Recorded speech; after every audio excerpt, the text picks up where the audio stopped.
Too often, we look at history as a never-ending series of defeats, tragedies, and regrets. We see the horror, the death, the remorse, and the sadness. But there is another glimpse, a glimpse we often fail to see, an historical pattern of hope.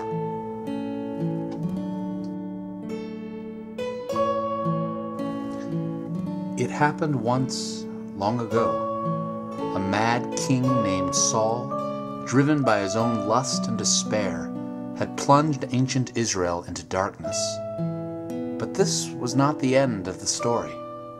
A shepherd king named David, filled with the joy and passion of his Creator, inspired Israel to glorious new heights.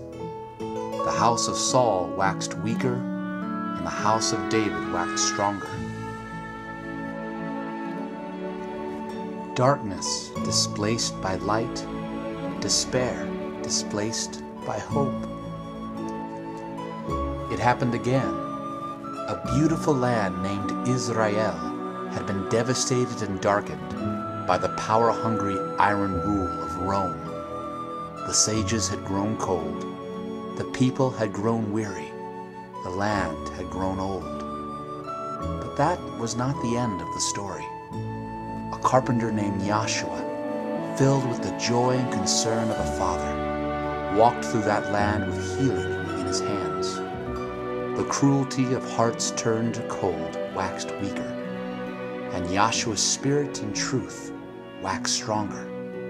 Darkness displaced by light, despair displaced by hope. It happened yet a third time.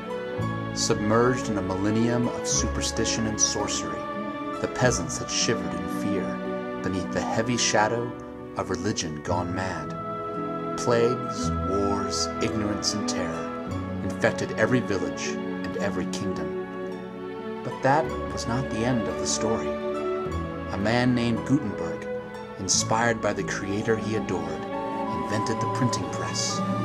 Throughout the countryside, people embraced the Holy Bible, now at last in the hands of the farmer and merchant. The black fires of an Inquisition that seemed endless waxed weaker. The written word, flaring brightly in the steel churning of the minted press, waxed stronger. Darkness displaced by light, despair displaced by hope. And now it's happening again.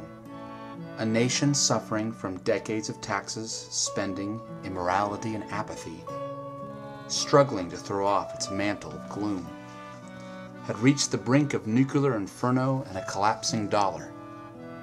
But that was not the end of the story.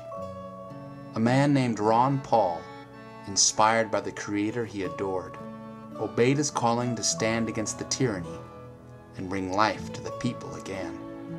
The Machiavellian political dragon waxed weaker, and the genuine spirit of liberty waxed stronger.